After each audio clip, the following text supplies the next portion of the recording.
ស្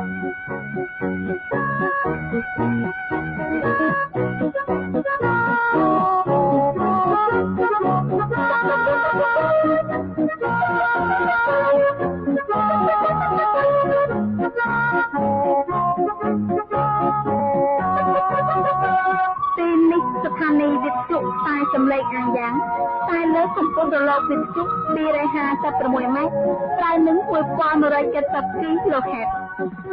ទីនេះស្ថានីយ៍វិទ្យុខ្សែសំឡេងអាយ៉ាងខ្សែលើកម្ពស់រលកវិទ្យុ256ម៉ែត្រត្រូវនឹង1170 kHz